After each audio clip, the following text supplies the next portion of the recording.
최경영의 최강 시사.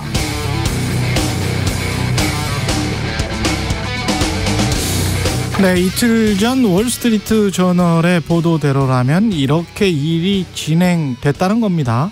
미국은 지난해 2월부터 우크라이나에 155mm 포탄을 공급해 왔는데 이게 많이 부족해지니까 독일, 이스라엘, 쿠웨이트, 한국 등에 손을 벌렸고, 한국은 11월에 이미 약속을 했으면서도 언론에 관련 사실이 보도되자 멈칫거렸고, 또 유출된 미 국방부 문서대로 포탄을 제공하는 대가로 한미 정상회담이 개최되는 것 같다는 느낌을 원치는 않았지만, 지난 4월 한미 정상회담을 계기로 포탄을 제공하기로 했고, 그 대가로 미국은 한국과 NCG 핵 협의 그룹을 합의했고, 대신 한국은 독자 핵무장 주장을 하지 않기로 했다는 것이죠.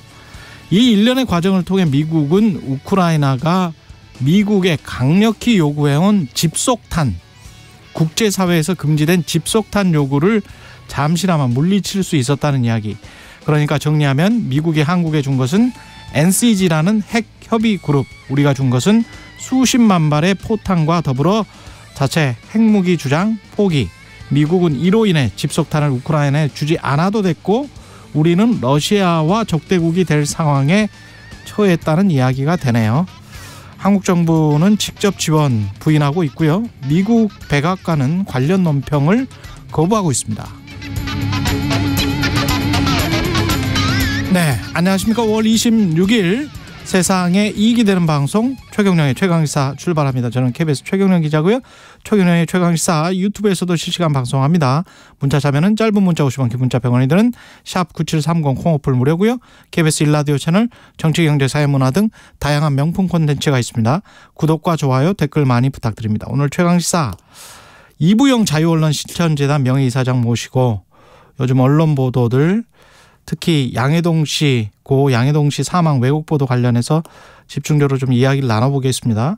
일본 후쿠시마 오염수 안전성 관련해서 이야기 계속 해보고요. 성일종 국민의힘 의원 전화로 만나봅니다. 3부에는 뉴스는 쉽니다. 그리고 이철 작가 중국 이야기도 좀 준비되어 있습니다.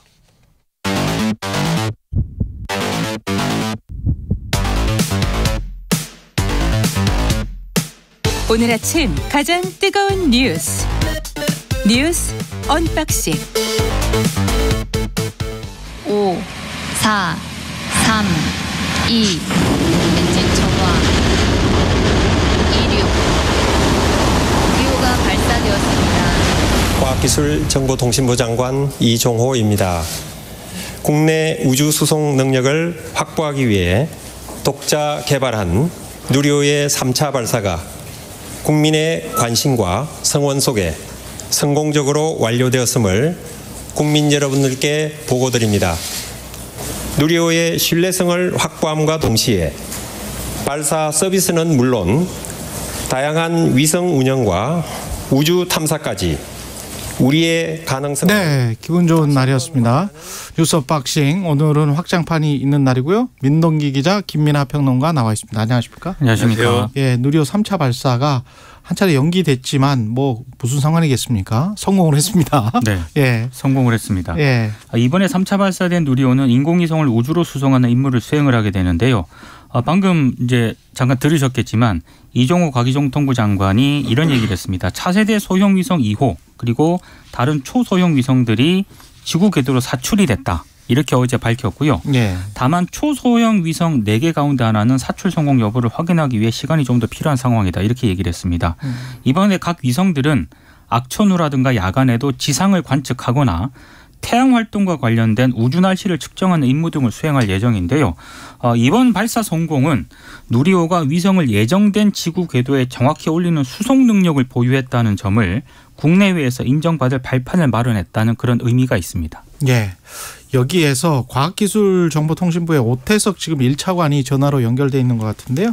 관련해서 누리호 3차 발사 성공의 의미를 직접 좀 들어보겠습니다. 안녕하세요, 장관님. 네, 안녕하세요. 예, 고생 많으셨습니다. 기쁘셨죠? 네. 직접 보셨어요? 예, 어제 나로 우주산타에서 발사 과정을 지켜봤고, 예. 5월 23일 날 내려가서 5월 24일 날 발사가 취소되는 과정, 그리고 또 밤샘 수리하는 과정, 이런 거 다 지켜봤습니다. 예. 언제가 가장 조마조마하셨어요? 아무래도 이제 발사 당일 24일도 하루 종일 이제 조마조마했고, 예. 25일도 조마조마했는데요. 아무래도 이제 이 발사가 시작 6시간 전부터 이제 준비 단계로 들어가는데 매 단계에서 어떤 일이 생길지 모르기 때문에 신경을 곤두설 수밖에 없고, 예. 막상 이제 이륙을 하더라도 19분 동안에 각각의 단계들 해야 될 것들이 있고, 또 고도, 속도에 얼마나 이제 정확하게 가느냐를 마지막까지 정말 숨죽이고 지켜봐야 되는 상황이었고, 정말 긴장된 하루였습니다. 우리가 그 나머지 하나 지금 사출이 성공했는지 여부는 확인이 언제 되나요? 지금 이제 그 위성 8개 중에서 이제 큰 위성은 사출 확인뿐만 아니고 교신까지 되고 태양 전지판까지 지금 펼친 상태로 정상으로 지금 하고 있고, 예. 그건 이제 180km짜리고 나머지 이제 위성들은 10km 미만의 되게 작은 위성들입니다. 그렇군요. 예. 예, 그러니까 아무래도 이제 교신이라든지 이런 부분에서 약간 제약이 있을 수밖에 없는데, 7개 중에 이제 일부는 그 비콘 신호라고 그래서 이제 위성에서 보낸 신호들을 이제 확인을 했고, 방금 말씀하신 그걸 포함해서 나머지 위성들도 좀 확인을 하고 있기 때문에, 예. 아마 오늘 중으로 좀 결과들이 나오지 않을까 그렇게 생각합니다. 이게 이제 성공이라고 다 자평을 하고 있습니다. 그 의미가 뭐라고 보십니까? 3차 발사 성공의 의미? 예, 앞서도 말씀하신 것처럼 1차, 2차는 발사체 성능 검증이었다고 하면, 이제 3차는 발사체 본래의 목적, 그 위성을 우주 공간에 올려놓는데 이제 목적을 두고 있는데요. 예. 이제 그런 점에서 실제 위성을 올린다 보면 고도라든지 발사 시각 이런 것들이 이제 아주 특정한 조건이 주어집니다. 이번 같은 550km에 예. 저녁 6시 24분 이런 조건이 주어지는데, 그런 쪽에서 성공할 수 있느냐에 대해 되게 역점을 두었는데요. 예. 이제 그런 부분에서 우리가 이제 확실하게 능력을 입증했다라고 볼 수 있고, 이로 인해서 발사체의 신뢰성, 안정성도 확보했고, 또 우주 위성 발사 능력을 이제 입증함으로써 앞으로 우주 산업 시대에 있어서 우리나라 역할도 좀 커질 것으로 생각을 하고, 또 앞으로 달 탐사 등 여러 가지가 예정되어 있는데, 그런 우주 탐사 부분에서도 가능성도 확인했다, 이렇게 볼 수 있겠습니다. 앞으로 계획 4차, 5차, 6차 계속 지금 발사할 예정입니까? 누리호는? 네, 앞으로 3번의 발사가 남아 있는데요. 예. 내년은 쉬고 2025년, 26년, 27년 3차 발사를 할 예정인데, 예. 반복 발사를 통해서 이제 신뢰성을 확보하는 게 중요합니다. 지난 1차, 2차, 3차에서도 크고 작은 이제 문제들이 발생을 하고 그를 해결하면서 이제 발사에 성공하고 있는데요. 예. 이런 반복 발사를 통해서 보다 이게 안정적이고 그런 발사 시간이나 이런 부분에서 정확히 지킬 수 있는 이런 발사체로 만들어가는 노력이 좀 필요합니다. 예, 참 잘 됐습니다. 기쁩니다. 여기까지 듣겠습니다. 네, 감사합니다. 예, 지금까지 오태석 과학기술정보통신부 1차관이었습니다. 김민하 평론가는 어떻게 보셨어요? 어제? 이걸 다 보지는 못했고, 예. 네, 그 시간에 또 다른 일이 있었기 때문에 실시간으로 보지는 못했는데, 여러 가지 보도를 보고 이런 걸 보니까, 그러니까 만약에 이제 이런 상황이 이제 우크라이나 전이나 이런 게 있지 않았다면 이 실용위성들이 러시아에서 러시아 발사체로 이제 발사됐을 수 있다고 하는 보도가 있더라고요. 그렇게 보면은 참 위기가 전화위복의 어떤 그런 계기가 됐다는 생각도 들고, 그리고 앞으로 이 지금 차관님 말씀하셨듯이 우주 발사, 우주 산업과 관련된 시장이라는 게 존재하게 됐지 않습니까? 그렇죠. 이제 그동안은 사실 나사라든가 국가기관이 독점하는 그러한 어떤 일이었는데, 이제는 일론 머스크가 등장을 하고 이 발사체와 관련돼 가지고 민간 시장이 열리는 상황인데, 지금 보니까는 하나 에어로스페이스가 이 발사 과정에 참여를 했고 한국항공우주연구원으로부터 기술을 이전받을 민간 기업이다라고 돼 있더라고요. 그러면 일론 머스크하고 한번 붙어보는 거죠, 앞으로.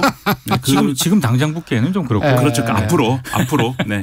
일론 머스크가 오래 살겠죠, 나름대로. 예. 그러니까 앞으로 그런 어떤 새로 열리는 시장에서 우리가 좀 선도적으로, 어제 윤석열 대통령은 우리가 이 우주 발사 분야에서는 이제 G7이 됐다 이렇게 얘기를 했는데, 그러니까 보니까 실제로 자국의 어떤 기술만 활용해 가지고 발사체를 이 정도로 성공적으로 발사한 국가는 우리까지 7개라고 하더라고요. 한국, 포함해서 미국, 일본, 중국, 러시아, 그다음에 인도, 프랑스 뭐 이렇게 있다고 하는데 그럼 뭐 엄청나게 우리는 앞서가고 있는 거 아니겠습니까? 그렇죠. 예. 그 점에서는 상당히 이제 희망적인 부분이다라고 생각을 합니다. 저는 무엇보다 아이들에게 꿈을 그렇죠. 심어줄 수 있다는 게 너무 좋은 것 같아요. 그 과거에 우리가 공대를 많이 갔고 지난번에 교육부 장관이랑도 그 이야기를 했습니다만 기계학과 전기학과 이렇게 가면서 사실은 한국의 산업 발전이 그대로 갔거든요. 기계 위주로 하는 중후장대형 산업으로 갔다가 전기학과가 발전하면서 반도체로 이렇게 쭉 이어졌습니다. 80년대, 90년대. 근데 다 지금 의대만 가버렸잖아요. 근데 이런 상황에서 이제 우주공학 또는 우주에 대한 꿈 다시 이제 공학 쪽으로 사람들이 생각을 많이 하면 소재랄지 여러 분야가 다 지금 얽혀 있는 산업이기 때문에 우주 같은 경우는 굉장히 과학 입국에 또 다른 꿈을 꿀 수 있지 않을까 그런 측면에서 사실 아이들한테 꽤 큰 꿈을 주겠다 이런 생각이 제가 들어요. 어렸을 때 뭐 아폴로 달 탐사 어렸을 때 꿈이 과학자였어요? 아니 이제 그런 걸 봤잖아요. 우주 왕복선 이런 거는 다 미국 그때 당시에는 소련 뭐 다른 나라의 얘기인 줄 알았거든요. 그렇죠. 근데 이게 지금 우리 얘기가 되고 있는 거 아니겠습니까? 굉장히 큰 진전입니다. 예. 그때 이제 미국, 소련이 경쟁할 때만 해도 그건 어느 차원에서는 이제 우주에 뭐 누가 먼저 진출할 거냐 뭐 이런 것도 있었지만 그냥 만화 영화 보는 것 같은 그런 느낌. 맞아요. 그렇죠. 우리는. 근데 그 나라들은 그것도 이제 어떤 군사 기술과 연관돼 있고 뭐 이랬기 때문에 열심히 또 개발하고 이런 측면도 있었을 텐데, 그러니까는 뉴스를 계속 그러니까 이렇게 순수한 얘기를 해야 되는데 아이들의 꿈 이런 얘기를 해야 되는데 뉴스를 계속 보다 보니까 뉴스의 뇌가 오염이 돼가지고. 다른 생각만 듭니다. 뭐 우주 쓰레기 뭐 이런 생각이 들고 그런 문제가 심각하다 뭐 이럴 할 수 있다 앞으로. 그다음에 뭐 미사일 기술과 어떤 차이냐 뭐 이런 거 있지 않습니까? 신문에 한 켠에 나는 거. 근데 그런 것보다 지금 말씀하신 대로 우주에 애초에 진출하고 싶었던 애초에 그 과학자의 생각은 뭐였을까? 마음은 뭐였을까? 그렇죠. 그런 생각을 해보면은 그런 부분에서 앞으로도 인류가 다른 제가 지금 말씀드린 나쁜 뉴스 말고 좋은 뉴스로 가는 그런 과정, 그런 징검다리로서 이런 기술들을 활용을 계속했으면 좋겠다 이런 생각이 듭니다. 언론의 역할이라는 게요. 뭐 이렇게 그 비판하고 감시하고 이게 가장 앞에 있으니까 어쩔 수가 없는 것 같습니다. 예, 세상 속으로 들어가 보기로 하겠습니다. 월스트리트 저널이 제가 오프닝에서도 말씀드렸지만 우크라이나를 위해서 포탄을 지원했다를 거의 기정사실화시킨 보도를 했고 그게 집속탄을 계속 요구했는데 우크라이나가 그걸 막는데 아주 시간을 벌어줬다. 그래서 긍정적이었다. 이런 보도를 한 겁니다. 그러니까 월스트리트 저널의 대략적인 보도 내용은 한미가 기밀협정에 따라서 한국은 미국으로 포탄을 이전을 하고 미국은 이를 차례로 우크라이나로 전달할 준비를 하고 있다. 이런 내용이고요. 지난해 11월 비밀협약을 체결을 했다는 겁니다. 여기에 따라서 미국에 포탄을 이전한다는 결정을 내렸는데 지난 몇 달 동안 한국이 이걸 거부하는 모습을 보이다가 지난 4월 한미 정상회담 등을 통해 돌파구가 마련이 됐다. 이런 내용이고요. 한미 정상은 뭐 다들 아시겠지만 한미 핵협의그룹 NCG를 만들어서 미국의 확장 억지 공약을 강화하는 내용의 워싱턴 선언에 합의를 하지 않았습니까? 그런데 월스트리트 저널 보도 내용을 보면 이 선언 대가로 한국이 우크라이나에 포탄을 지원한다는 결단을 내렸다. 이게 이제 월스트리트 보도의 취지입니다. 이 보도에 대해서요.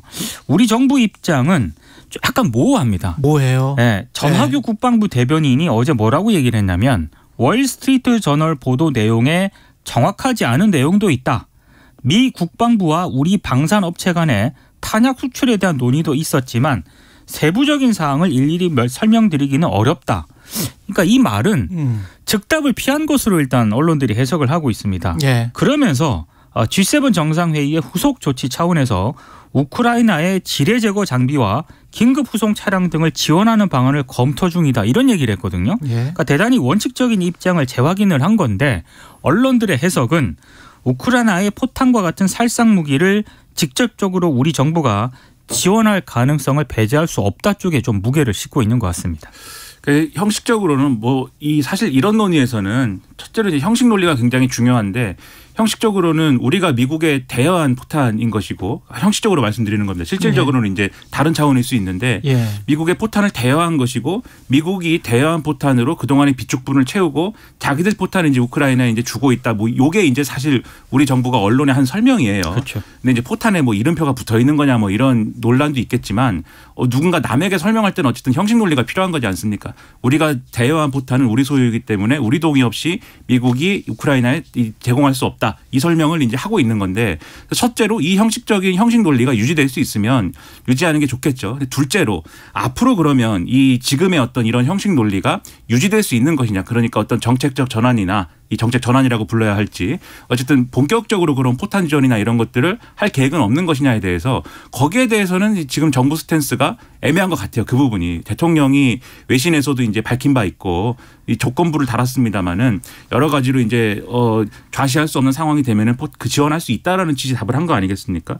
그리고 이제 지금 이제 조태영 국가안보실장도 이 국회에 나와가지고 한 답변이나 이런 걸 보면은 언제든지 어쨌든 이 전황의 변화에 따라서 포탄 지원 가능하게 될 수 있다라는 거를 시사한 것이고 이런 부분을 보면 앞으로 어쨌든 어떤 계기에 있어서는 포탄 지원을 가능하도록 하는 방향으로 정부가 추진하고 있는 거 아니냐. 이런 의구심이 들어요. 그러면 이미 근데 보도 자체는 이미 지원을 했다는 거잖아요. 그렇죠. 간접적인 우회 지원을 했다는 거고 조태영 실장 같은 경우에 국회에 나와가지고 말한 게 직접 지원했느냐? 직접 지원하지 않았다. 폴란드나 미국을 통한 우회 지원을 했느냐? 폴란드를 통한 우회 지원하지 않았다. 이렇게 지금 대답을 했거든요.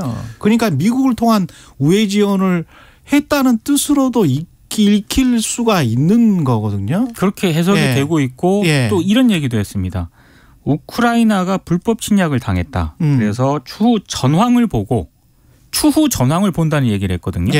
다른 상황을 고려해서 검토할 예정이다. 이 얘기는 여지를 상당히 남겨둔 발언입니다. 그러니까 오늘 신문에 이제 여러 언급들이 실렸어요. 대통령실 관계자, 뭐 정부 관계자.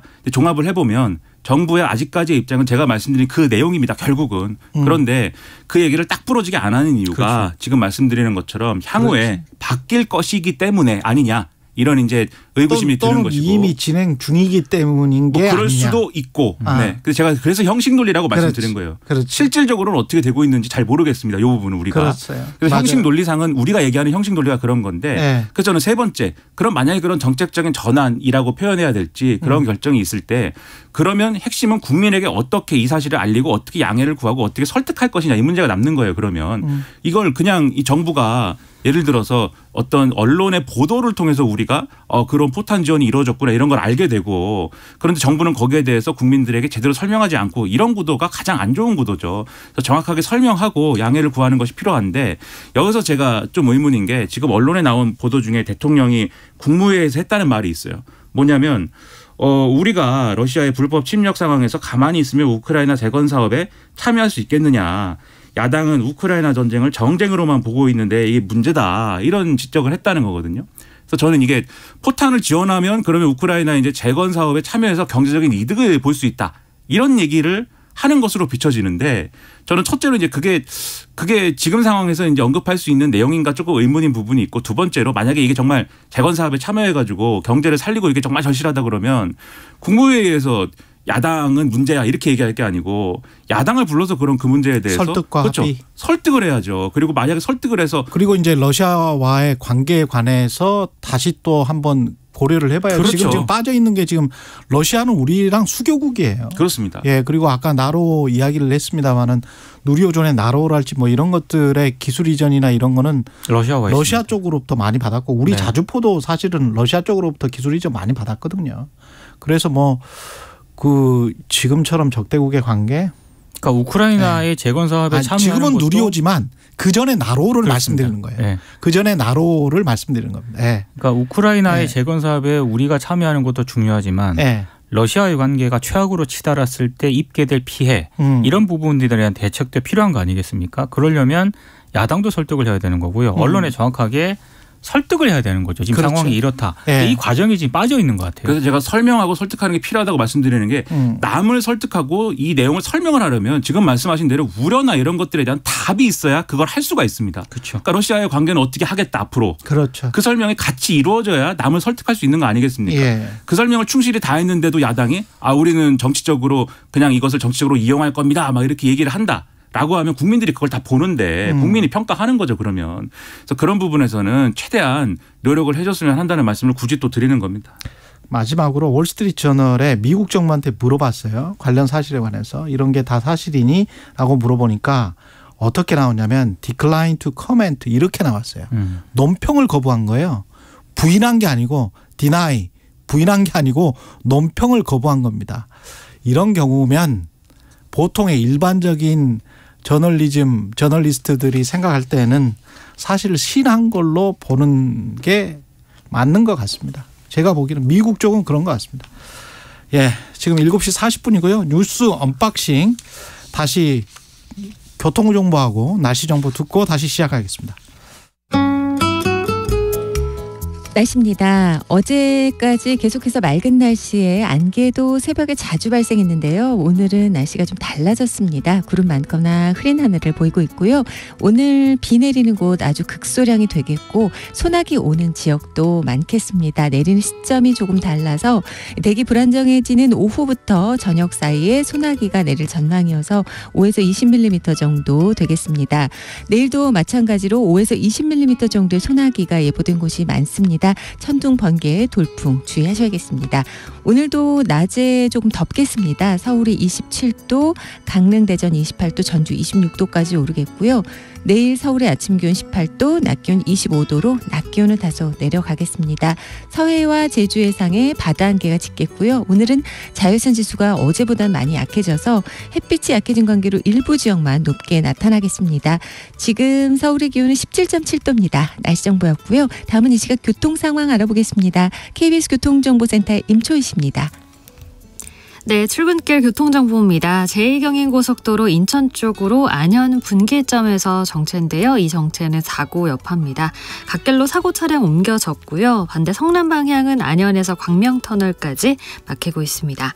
영동고속도로 강릉 방향은 서창에서 월곶, 반월터널에서 둔대 분기점, 또다시 용인에서 양재터널 사이 제속도 못 내고요.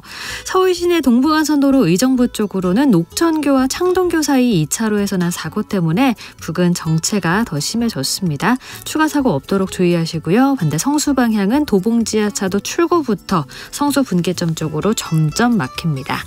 북부간선도로 도심 방향은 묵동에서 월릉 사이 가장 정체가 심합니다. 10분 정도 걸리고요. 강변북로 일산 방향은 잠실 부근에서만 지금은 정체입니다. 반대 구리 방향은 방화대교부터 동작대교까지 출근 정체 이어지고 있습니다. KBS 교통정보센터에서 임초희였습니다.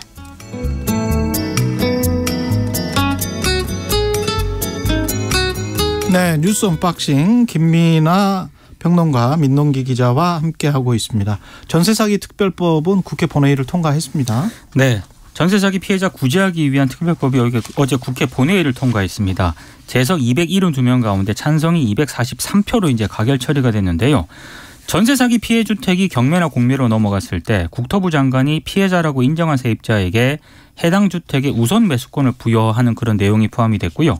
또 피해자가 원할 경우에는 LH 등 공공주택 사업자가 피해 주택을 사들여서 피해자에게 공공임대주택으로 우선 공급하는 그런 내용 등이 포함이 되어 있습니다. 그리고 어제 국회 본회의에서는 또 국회의원을 비롯한 이른바 고위공직자의 가상자산 재산 등록을 의무화하는 법안도 의결이 됐거든요. 공직자윤리 법안하고 국회법 개정안인데 두 법안은 전원 찬성으로 각각 통과가 됐습니다. 김남국 의원의 가상자산 투기 의혹을 계기로 급물살을 탄 법안들인데 공직자윤리법 개정안 같은 경우에는 고위공직자 재산 신고 공개 대상에 가상자산을 포함하도록 했고요. 네. 그리고 국회법 개정안 같은 경우에는 국회의원의 사적 이해관계 등록 대상에 가상자산과 발행인 명단을 추가하도록 하는 그런 내용이 포함이 됐습니다. 국회의원이 가상자산을 소유함에 따라 발생할 수 있는 이해충돌을 방지하기 위해 마련된 방안들인데 현역인 21대 국회의원은 임시개시일부터 지난 5월 31일까지 가상자산 소유 현황이라든가 변동 내역을 국회 윤리심사자문위원회에 6월 30일까지 이제 신고를 해야 됩니다. 참 안타까운 일이 여러 가지가 있는 상황에서 어쨌든 법이 통과가 돼서 다행인 부분도 있고 그리고 여러 차례 지적을 드렸습니다만 이 법이 미진하다라고 피해자들은 얘기를 하고 있기 때문에 앞으로 이제 보완하는 것도 필요하고 그런 일들이 있는데 그럼 앞으로 중요한 것은 언론의 역할입니다. 언론이 그러니까 이 전세사기 특별법 관련돼서 어제도 이제 강조한 내용인데 정부가 뭐 6개월마다 이 내용을 보고를 하고 국회가 추가 입법이 필요하면 하기로 한 거잖아요. 그런데 네. 피해자들 말고 아무도 뭐 관심이 없는 상태가 됐다. 6개월 후에. 뉴스라는 게 그렇지 않습니까? 6개월 후에 무슨 얘기를 하고 있을지 누가 그렇죠. 알겠습니까? 언론이 계속해서 이 피해자들의 상황을 검증을 하고 이 상황을 계속해서 보도를 하고 해서 여론의 관심이나 이런 것들을 유지할 수 있도록 하는 것들이 그래서 계속해서 그렇죠. 감시하는 것이 필요하고 이 김남국 방지법이라고 이름이 붙여져 있는 이 재산 신고할 때 가상화폐 같이 신고하는 것도 마찬가지입니다. 이게 여론의 관심이 식으면 굳이 또 내가 가상화폐 갖고 있지만 신고 안 할 거야. 라고 생각을 하면은 이걸 제재할 방법은 또 없는 거거든요. 억지로 가상화폐 거래소로부터 다 이 내역을 받아가지고 억지로 신고시킬 수가 없는 상황이거든요.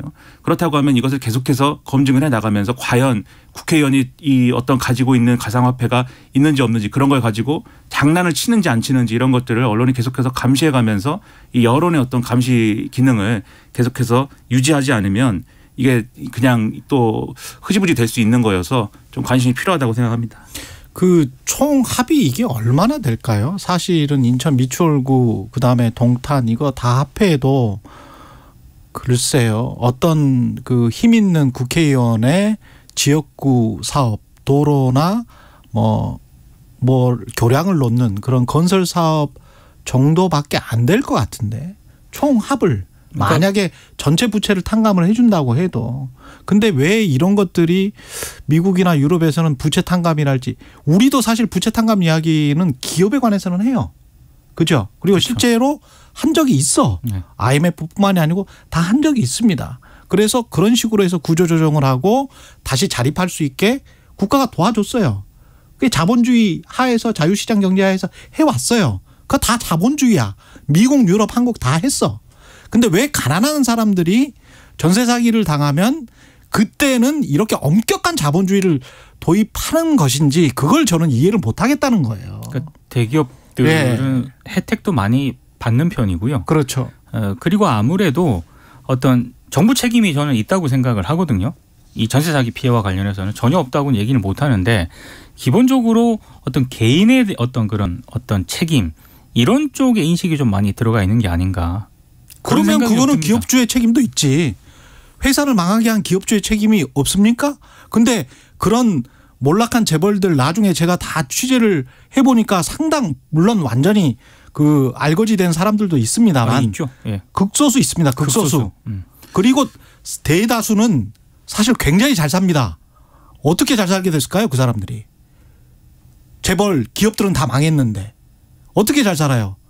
다 빼돌렸으니까 그렇죠. 검찰이 추징금 제대로 추징 안 했으니까 그렇죠. 그런 자본주의 역사를 수십 년 동안 간직한 나라에서 이런 식으로 그는 아니라고. 다만 정부의 입장도 예. 어제도 말씀을 드렸지만 예. 다른 어떤 사기 피해자들과의 형평성 이런 부분은 충분히 이해를 하는데 지금 사람이 지금 목숨을 끊는 상황이 그렇죠. 발생을 예. 하니까 좀 더 적극적인 어떤 그런 대응책이 좀 필요합니다. 너무 본인들만 편안한 거 아닙니까? 국회의원들이나 정부 관계자들이.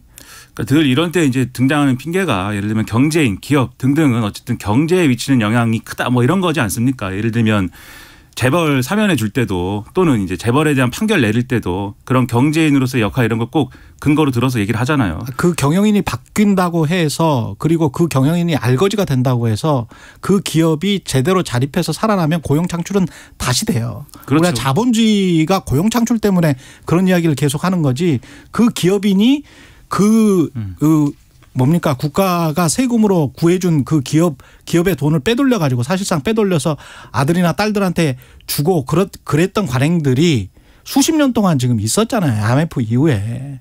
근데 그렇게 하면서 구제금융을 해왔던 나라가 전세 사기 피해 대책은 이런 식으로 혹독하게 하는 거는 저는 잘 이해가 안 된다는 거죠. 그래서 말씀드리는 게 우리가 자유민주주의 얘기하고 자유를 얘기하는데 이것은 어떤 가치를 기반으로 한 어떤 정책이나 이런 것들이 필요한 거 아니겠습니까?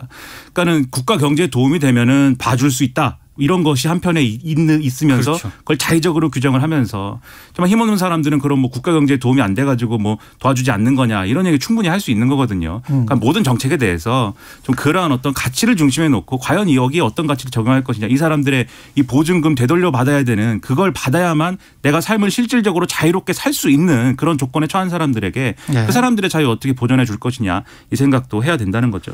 어제 특보법이 통과가 되고 관련해서 박순남 인천 미추홀구 전세 사기 피해 대책위원회 부위원장이 대부분이 빚을 졌거나 빚이 없더라도 자신이 수십 년 모은 전 재산을 잃은 셈인데 다시 수십 년을 모아도 내 집 마련이 되겠느냐. 살아가는 것 자체가 고통인 피해자들이 극단적인 선택을 하게 된 이유를 정부는 아직 이해하지 못하고 있다. 이렇게 비판했습니다. 그리고 한국은행이 기준금리 3.5% 3번 연속 지금 동결한 거네요. 네. 지난 6월부터 3차례 연속 동결인데요. 연 3.5%인 기준금리를 유지를 했습니다. 어제 동결 결정이 이견을 낸 금통위원은 단 한 명도 없었다라고 합니다. 일단 금통위가 의결문을 발표를 하잖아요. 근데 어제 물가 상승률이 둔화 흐름을 지속하게 했지만 상당 기간 목표 수준 이른바 2%를 상회할 것으로 전망이 되기 때문에 현재의 긴축 기조를 유지하는 것이 적절하다고 밝혔습니다. 이창용 한국은행 총재가 기준금리 결정 이후에 기자간담회를 가졌는데 재밌는 얘기를 했습니다. 한국은행이 기준금리를 더 올리지 않을 텐데 겁만 준다고 시장이 반응한다는 소리를 들었다. 이렇게 얘기를 하면서요. 소비자 물가 상승률이 확실하게 2%에 수렴한다는 증거가 있기 전까지는 인하 시기를 언급하는 것은 시기상조다. 이렇게 얘기를 했습니다. 그러니까 시장의 과도한 어떤 금리 인하 기대가 통화정책의 긴축 효과를 반감시키는 것을 좀 차단하겠다. 이런 의도가 있는 것으로 보입니다. 그러니까 한국도 그렇고 미국도 그렇고 분위기가 묘상합니다. 사실 제가 생각할 때는. 그러니까 이창용 총재가 한 얘기 재밌는 얘기가 이런 얘기가 있어요. 개인적으로는 이미 장기 저성장 국면에 와 있다고 생각한다. 이렇게 얘기를 했는데 구조개혁 없이 재정과 통화 등 단기 정책을 통해 저성장을 해결하는 것은 나라가 망가지는 지름길이다. 이렇게 얘기를 했거든요. 그러니까 저성장 국면인 상황 이것은 예를 들면은 우리가 저성장인 상황에서 뭐 금리를 올려야 된다 이렇게 얘기하기는 어려운 그렇죠. 거잖아요. 그런데 그것만으로 금리 대응만으로 자꾸 한국은행의 금리가 인하를 해야 되지 않느냐라고 책임을 떠넘기는 거에 대해서 어떤 맞아요. 불편함을 제기한 것 같은. 맞아요. 네. 그 얘기를 뒤집어 생각해 보면은 내부에서는 어떤 지표를 근거로 하면은 금리 더 올려야 되는 거 아니야 이 주장이 있는 것이고. 그렇죠. 지금 3.75로 올려야 된다고 하는 금통위원들이 많다는 거 아닙니까? 많다는 그렇죠. 겁니다. 예. 그리고 지금 미 연준의 이제 FOMC 의사록 봐도 거기도 매파 위원들이 더 올려야 된다 이 얘기를 해가지고 경론이 있었다는 거지 않습니까? 그만큼 우리 경제가 사실 이쪽으로도 갈 수 없고 저쪽으로도 갈 수 없는 이 세계 경제가 그런 딜레마 상황이지 않을까. 거기에 뭐 선거 겹치고 정치적인 사정 겹치고 이러면서 여러 가지로 결정하기가 어려운 국면에 와 있다라고 하는 게 지금의 상황인 것 같고 한국은행이 경제성장률 전망치 또 낮췄단 말이죠. 그런 점을 보면은 결국 이 사안의 어떤 피해랄까 고통은 그냥 또 일반적으로 또 살아가는 서민들이 보게 될 것 같은 느낌이어서 상당히 우려가 많이 됩니다. 정부의 정책은 지금 이도저도 아닌 계속 정치적으로 좀 생각하면서 딜레이를 시키고 싶어 하는 그러다가 뭔가 미국이 해법을 제시하면 그 해법이라는 것은 미국이 금리 인하를 시작하면 모든 게 다 풀리지 않을까 그런 방향인 것 같아서 이게 한국은행 총재가 말하는 거는 우리가 자체적으로 뭔가 구조조정도 해야 되고 뼈를 깎는 뭔가 각오를 해야 되고 정부가 할 수 있는 거는 해야 되는데 왜 한국은행에 다 떠넘기고 통화정책 가지고 모든 걸 다 하라고 하느냐. 그렇죠. 그거는 아닌 것 같다. 이렇게 지금 이창용 총재는 이야기하고 있는 겁니다. 그리고 어제 한국은행이요. 예. 아까 경제성장률 얘기했는데 수정 경제 전망하고 내놓으면서 대안을 내놨거든요. 예. 이게 되게 재밌는 게 시나리오 1하고 2가 있는데 다 그겁니다. 중국의 경제 회복이 어느 정도 강화가 됐을 때 그때는 뭐 우리 성장률이 1%대 중반, 물가 상승률은 3%대 후반. 시나리오별로. 근데 만약에 중국 경제 회복이 지연이 됐을 때 이런 경우에는 올해 우리 경제 성장률은 1%대 초반, 물가 상승률은 3%대 초반까지 낮아질 것이다. 이렇게 지금 전망을 하고 있거든요. 시나리오에 없는 거는 중국으로부터 암묵적 보복을 받았을 때. 제가 봐도 그런 겁니다. 중국 보복 조치를 당했을 때 이때가 상당히 심각한 거거든요. 그리고 지금 성장률 낮춘 요인 중에 또 정보기술, 반도체 경기 회복에 생각보다 지연되고 있다라고 얘기하는 점이 있는데 뒤집어 얘기하면 앞으로 이 부분과 관련돼서는 중국과의 관계가 상당히 중요하게 작용할 수 있다라는 그렇죠. 정황들이 또 계속 있는 거잖아요. 그러니까 이 부분에서는 대외 정책의 역할이 상당히 큰 거여서 앞으로 좀 주의해서 이 부분을 봐야 될 것 같습니다. 그리고 경찰이 6년 만에 불법 집회 해산 훈련을 했다고 합니다. 그러니까 서울경찰청 산하 경찰 기동대 9개 중대하고요. 경기 북부 인천 강원경찰청 소속 기동대 13개 중대가 불법 집회 해산 훈련에 투입을 했는데 이게 6년 2개월 만입니다. 특히 훈련 같은 경우는 시위자들이 해산 명령에 불응하는 상황을 가정을 했고 단계적 강제 해산과 검거에 집중을 했는데요. 갑작스럽게 고강도 훈련이 재개가 되니까 경찰 내부에서도 이런저런 볼멘 소리가 좀 나오고 있고 또 서울청 시범 훈련에서는 시위대 대역을 한 경찰 기동단원이 진압 방패에 맞아서 코피를 흘리는 그런 상황도 연출이 됐거든요. 갑작스럽게 이렇게 하다 보니까 여러 가지 좀 우려, 불만 이런 것들이 나오고 있습니다. 당연히 불법 집회에 대해서는 뭐 대응하는 훈련을 해야죠. 다만 여기서 중요한 거는 훈련을 할 수 있는데 앞으로 쟁점이 되는 것은 무엇이 불법 집회냐 이게 현장에서는 그렇죠. 굉장히 엄청난 논쟁거리가 될 거예요. 그러니까 지금 있는 상황에서 폭력이 벌어지고 있고 미신고 집회가 진행되고 있다라고 하는 거는 논쟁의 여지 없이 이 불법 집회지만 그게 아니라 예를 들면 이게 집회가 아니라 문화재인데 이 문화재는 앞으로 곧 구호를 외치는 집회가 될 것이다라고 사전적으로 판단해가지고 막는다든지 어제 이제 그런 일이 있었던 거거든요. 어제 해산을 시켰죠. 그렇죠. 그게 논쟁거리거든요. 앞으로 이런 논쟁거리가 여러 가지가 만들어지고 그러면 시위대와 경찰의 이 충돌 이런 것들은 격화될 수밖에 없고 그런 조건이어서 그런 부분을 어떻게 경감시킬 거냐에 대한 노력, 이 생각이 있어야 됩니다. 그냥 때려야 된다, 막 잡아야 된다 이걸로만은 이 상황을 잘 넘길 수 없다 이 말씀 드립니다. 네, 이민기현님 출근길 맨날 듣던 최강시사를 버스에서도 들을 줄이야. 너무 든든하고 감사합니다. 반갑습니다. 이렇게 말씀하셨습니다. 다들 승객들이 다 좋아하셨어야 되는데 혹시라도 화내셨던 분이 있으면 죄송합니다. 버스 기사분 화이팅입니다. 화이팅. 예, 지금까지 민동기 기자 김민하 평론가였습니다. 고맙습니다. 고맙습니다. 2023 KBS 1라디오 연중기획 낮은 목소리 당신의 목소리를 들려주세요. 화재 출동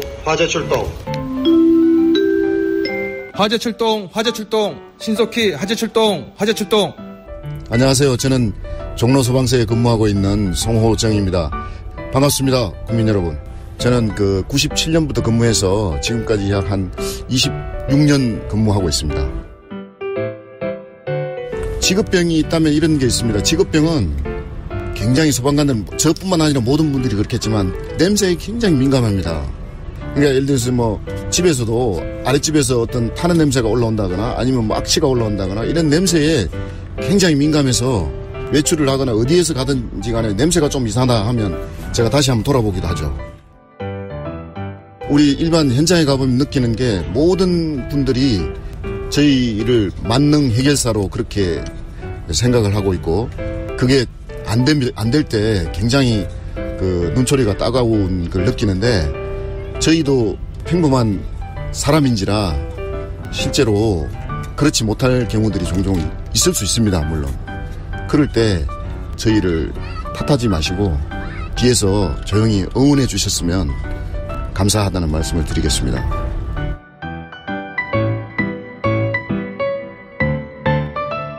서로를 좀 더 이해하고 갈등을 줄여갈 수 있길 희망합니다. KBS 1라디오 연중기획 낮은 목소리였습니다.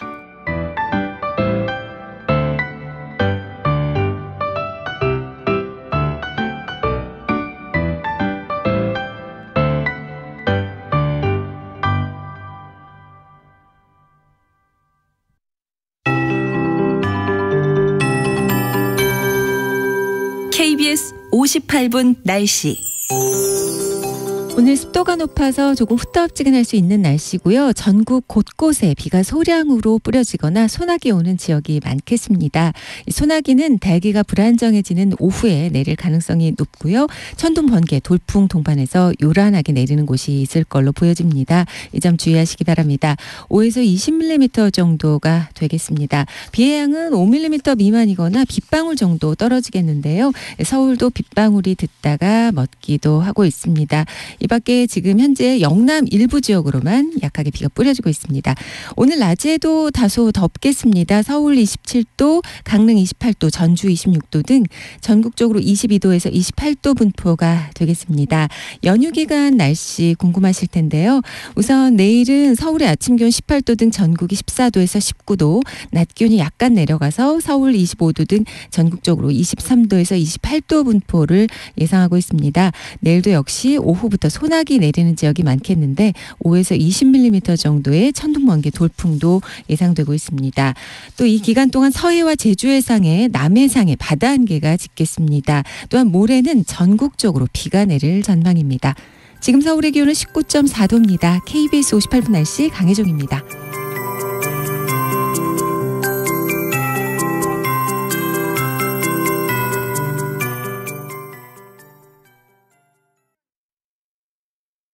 정성을 다하는 국민의 방송 KBS가 8시를 알려드립니다. AM 711kHz, FM 97.3MHz, KBS 1라디오입니다. HLKA.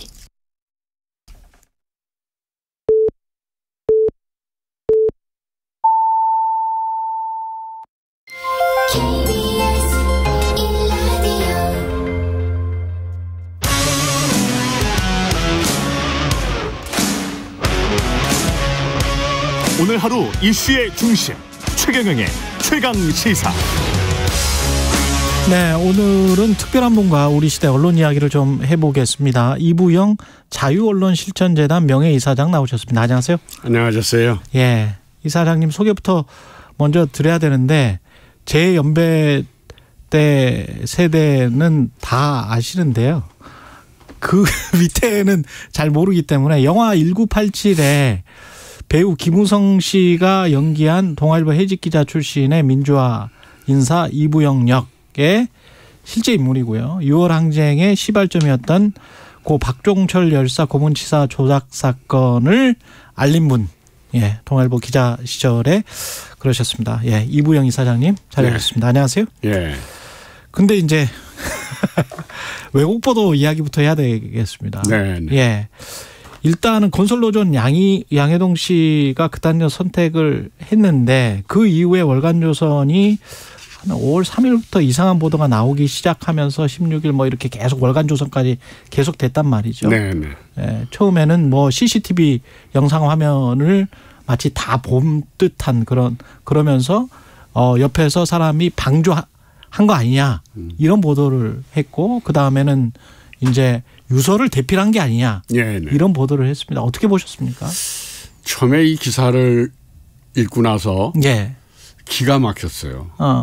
이게 보니까 자세히 보는 게 기사를 기자가 직접 쓴 게 아니더라고. 이게 취재해서 쓴 게 아니에요.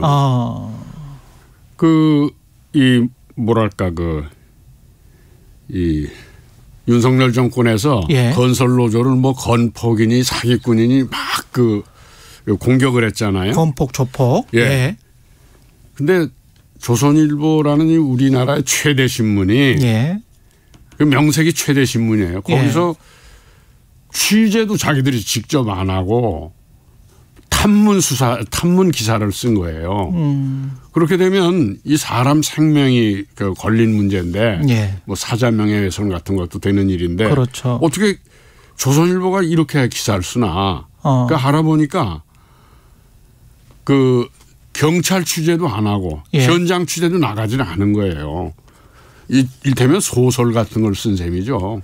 예? 경찰 취재를 제대로 안 했다는 경찰에서는 관련 사실 관련해 가지고 부인을 했기 때문에 그렇죠. 예, 그런 말씀을 하시는 거고. 그렇죠. 예. 그다음에 이제 현장 취재를 안 했다는 거는 어떤 말씀이십니까? 그 YTN 기자가 예. 그 분신 사건이 벌어질 때 그 예. 주변에 있었어요. 그랬죠. 근데 그 YTN 기자가 듣기에도 예. 그 양해동 그 노동자 동료가 예.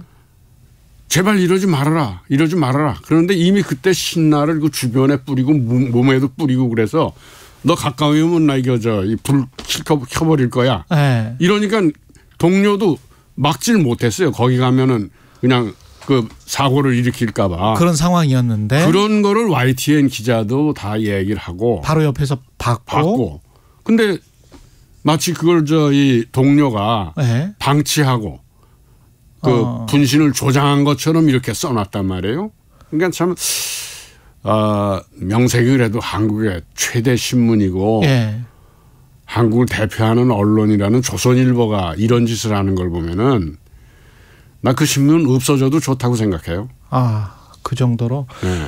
근데 YTN 기자도 처음 보도를 보면은 특히 이제 그 방조한 것 아니냐 뭐 이런 그 보도를 보면은 YTN 기자도 그냥 먼저 그쪽으로부터 연락을 받고 옆에서 그냥 방조한 것처럼 그렇게 지금 신문 기사는 써놨잖아요. 그리고 YTN 방송 기자도 그렇죠. 네. 그러니까 YTN 기자랄지 옆에 있었던 그 친구분 선배라고 하는 분 양회동 씨의 이 사람들한테 최소한 확인 취재는 했어야 되는 거 아닙니까? 그렇죠. 당연히 그래야죠. 예, 당시 상황이 어땠는지 물어는 봐야 되는 거 아닌가요? 양회동 씨가 그날 아침에 예. 나오기 전에 유서를 써서 예. 자기 가방에다 넣고 왔대요. 그리고 이 쌍둥이 그 아들 딸 애가 있는데 아침에 이례적으로 아침에 고기를 구워서 자기가 직접 아이한테 먹이고 예. 그러고 나왔답니다. 그 심경이 어떻겠어요. 근데 그런 거라도 좀 제대로 취재를 하고 기사를 쓰든지 해야지. 이 조선일보 기자나 그 최모 기자 기사를 쓴 걸 보면 예. 분초를 다투는 속보를 위해서 쓴 기사는 아니잖아요. 그렇죠. 예. 예? 충분히 경찰 취재도 하고 사건 기자라는 건 뭐 다들 기자 해본 분은 아시지만 경찰 취재가 A, B, C 아니에요. 예. 그런데 경찰 취재도 안 하고 거기 주변에 있는 사람들 제대로 만나보고서 그 확인 취재도 하질 않고 예. 그냥 회사 안에서 쓴 거예요. 기획 취재죠. 그러니까 기획 기사죠. 그렇게 보시는 건데 그러면 이유가 뭡니까? 그러면 국면 전환이나 양회동 씨가 그렇게 이제 분신을 해서 정부가 건설노조의 집회나 이런 것들을 막으려고 자꾸 하는데 그런 양회동 씨가 이제 분신을 함으로써 그런 국면이 완전히 좀 바뀔 것 같으니까 이걸 또다시 바꾸자. 이런 어떤 의도가 있었던 것일까요? 역시 그 양회동 씨가 예. 그 노동자가 자기가 노동조합을 하는데 예. 자기로서는 그야말로 지켜줄게 노동자나 양회동 씨 자신을 지켜줄게 노동조합밖에 없었다고 생각하는 거예요. 그리고 이 기업 입장에서는 예. 뭐 건설 현장에 하는 기업이나 이런 데서는 뭐 돈도 권력도 언론도 다 기업 편안이에요. 노동자들이 믿을 곳은 이 노동조합밖에 없단 말이에요. 그것을 위해서 지성껏 한 거예요. 그런데 더 중요한 점은 양회동 씨라는 이 노동조합의 간부가 예. 자기 주장만 하던 사람이냐? 그게 아니었거든요. 이 현장 노동자들과 회사 측 사이에 대화를 하도록 너무 그렇게 강경한 주장을 한 사람도 아니고 지성껏 한 거예요. 그런데 권력 쪽에선 계속 건설노조가 무슨 공권력파 이 건폭이다. 예. 또 뭐 사기꾼이다. 이렇게 몰아붙이니까 이 양회동 노동자 입장에선 자기를 이렇게 옳게 알릴 방법은 내 한 몸 죽어서라도 알릴 수밖에 없다. 이렇게 생각을 했던 거예요. 근데 조선일보는 왜 그런 제대로 된 정밀한 확인 취재도 하지 않고 왜 이런 기사를 썼냐는 거죠. 그 국면에. 바로 그 점인데요. 예. 이 양회동 노동자의 그 분신 사건이 예. 가뜩이나 지금 민주노총을 막 정부 쪽에서 공격하고 빨갱이 집단이다 이런 식으로 몰아가려는데 그런 것을 이렇게 몰아갈 수 없는 굉장히 큰 걸림돌로 양회동 씨가 자기 몸을 이렇게 바친 거라고 본 거죠. 그래서 양해동 노동자의 그런 뭐랄까요, 노동자들을 위해서 자기 한 몸 바쳤다는 이런 것이 정부 쪽에서, 윤석열 정권 쪽에서 이 민주노총을 탄압하고 이러는데 큰 방해물이 된 거예요. 걸림돌이 돼 버렸다. 그러니까 이 죽음을 그 옛날 이 독재 정권 때 하던 방식대로 강기훈 씨 유서, 그렇지, 강기훈 씨 같은 이런 것처럼 뭐 유서도 자기가 쓴 거가 아니고 뒤에서 다 요걸 그 분신자 하도록 그렇게 조정을 했고 분신자살 하려는 거를 막지도 않았고 이렇게 소설을 쓴 거예요. 그러면서 한번 여론을 반전시키려고. 예. 그래서 우리가 보기에는 조선일보가 그동안에도 뭐 강기훈 유서 대필 사건 때도 그랬고 여러 가지를 그렇게 그 노동자들 쪽이나 이런 민주화 운동하는 쪽을 먹칠하려고 한 전력들이 있잖아요. 또 역시 조선일보가 그 악역을 자임하고 나섰구나. 그러니까 분초를 다툴 기사도 아닌데 그냥 왜곡 보도를 하고 악의적으로 이 양해동 노동자의 죽음을 그 죽음에 죄를 뿌린 게 아니냐, 뭐 이런 생각을 하게 돼요. 강기훈 씨는 계속 이제 암투병 중인데 그 살인보다 더한 낙인이다. 한 번 낙인 찍히면 그게 한 사람에게 주는 심리적 영향이 어떤지 아느냐. 그 무게감은 상상을 초월한다. 이번 사태에 대해서 이렇게 이야기를 했거든요. 언론이 사람을 죽이거나 또는 사람 정말 펜이 칼보다 강하다고 또는 죽은 사람의 어떤 진실을 알리려고 하는 그 죽은 사람의 어떤 의도를 완전히 왜곡시키고 거기에다가 어떤 오물을 투척하는 그런 행위 아닌가요? 강기훈 씨가 30여 년 만에 무죄를 받았잖아요. 그리고 그 재판 과정에 너무 막 그 억울하고 속상하니까 간경화증에 걸렸어요. 지금도 투병을 하고 있어요. 그렇습니다. 뭐 참 일부에서는 거의 무망하다는 얘기를 듣기도 하고 그래서 저도 저 재판하는데 쫓아다니면서 같이 보고 그러는데 그렇게 왜곡당하고 억울해하고 그러면은 병이 안 날 수가 없어요. 그렇게 간경화 같은 거. 근데 그 세월이 30년, 40년이었죠. 92, 3년 그때였으니까. 그러니까 30년. 30년이죠. 그러다 이제 저 재판 투쟁만 하는데 20여 년이 또 걸렸고. 그렇죠. 그 사람이 이번에 양해동 노동자가 이렇게 왜곡당하고 이런 걸 보고 난 강기훈 씨가 좀 또 치가 떨리고 있을 거라고 생각해요. 그런 사람이 참 많아요. 그 왜곡당해서. 그러면 이런 문제를 조선일보 같은 한국을 대표한다는 신문이 저렇게 기획 조작 기사를 쓰고 있으면은 또 딴 신문들도 그런데 또 동조하고 따라가는 신문뿐 아니에요. 방송도 마찬가지예요. 그 동조 현상이 일어난단 말이에요. 그래서 무서운 거예요. 언론이 그래서 무서운 거거든요. 저도 이제 신문 기자를 해보고 또 해직도 당해보고 또 왜곡도 당해보고 이래서 제발 이제 우리 사회에서 주류 언론을 자처하는 조중동 있잖아요. 좀 반성 좀 했으면 좋겠어요.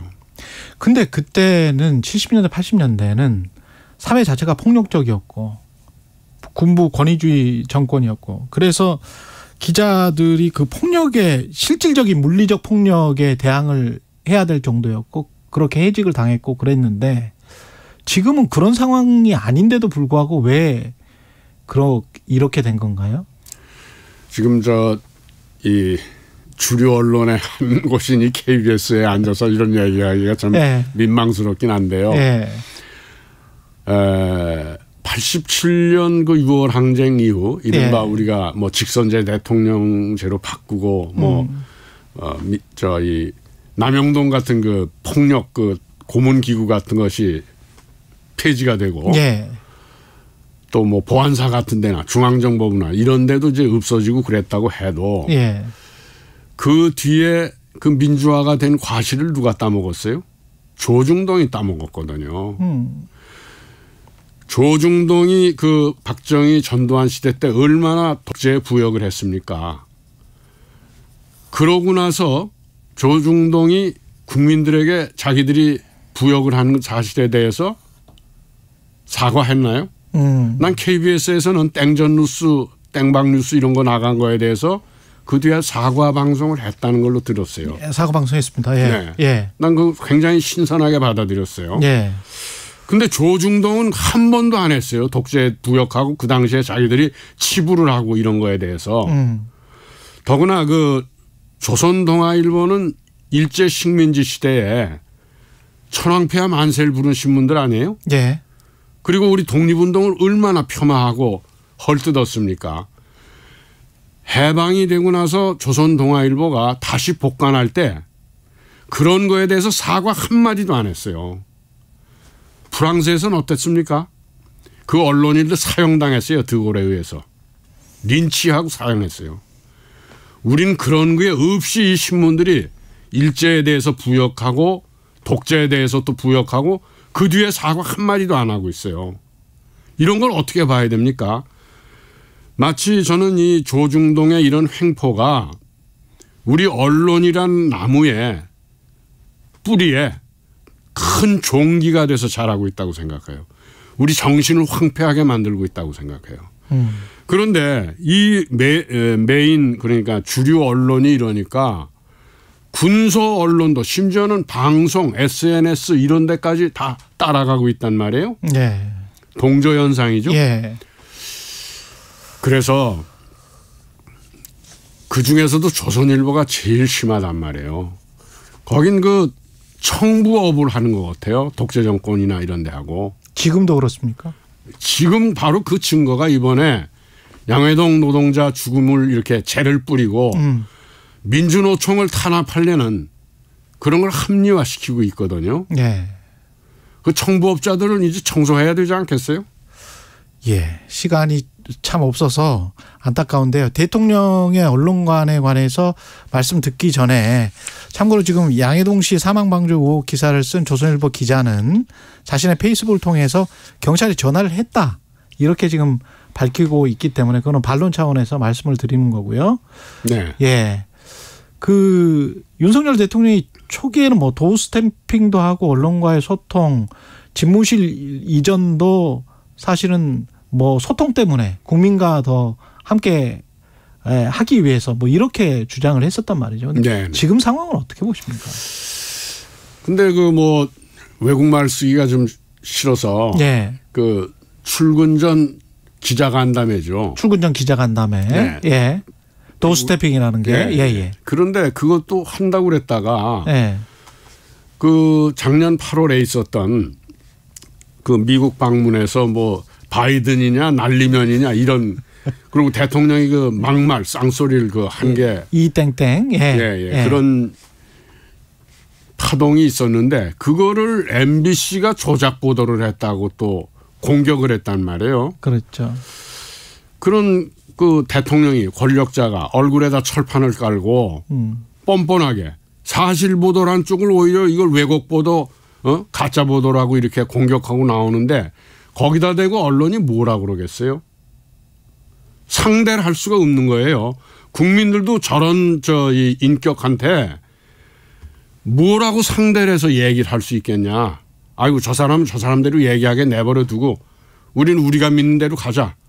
이렇게 되니까 그런 거를 가짜 뉴스가 판치고 있다라고 대통령은 얘기하는 겁니다. 오히려 대통령은. 그렇죠. 그러니까 상대를 하지 못할 인간으로 생각하는 거예요. 서로 간에 그렇게 돼버렸네. 대통령이 사실 아닌 걸 가짜 뉴스를 진짜 뉴스라고 주장을 하는데 그걸 어떻게 하겠어요? 그 사람 마음속에 들어가 봅니까? 이미 그런 인격 정도라고 판별을 해버린 거예요. 국민들이. 그러니까 절대로 대통령이 국민들에게 신뢰를 얻기가 어렵다고 보고요. 지금 상황으로는. 대통령이 지금 특수부 검사가 자기들이 그 주장하고 수사한 거를 국민들에게 알리는 정도로 언론을 보고 있는 거예요. 언론이 국정 전반에 굉장히 복잡하고 힘든 일을 하는데 그런 일을 좀 순리에 따라서 이해시키고 자기들이 잘못한 건 잘못했다고 인정을 하고 그러고 언론을 봐야 되는데 특수부검사가 자기 수사 상황 이런 거를 정치적으로 활용하는 쪽 정도로 언론을 보고 있는 거예요. 이런 시각을 가지고는 국민들한테 신뢰를 얻을 수가 없습니다. 알겠습니다. 여기까지 듣겠습니다. 자유언론 실천재단의 명예이사장 이부영 이사장이셨습니다. 고맙습니다, 선생님. 예, 감사합니다. 예. 최경영의 최강시사는 여러분과 함께합니다.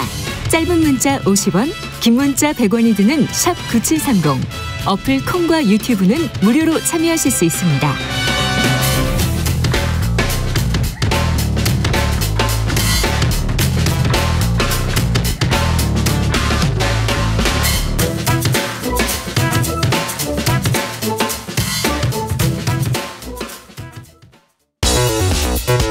여러분은 지금 KBS 1라디오 최경영의 최강시사와 함께하고 계십니다.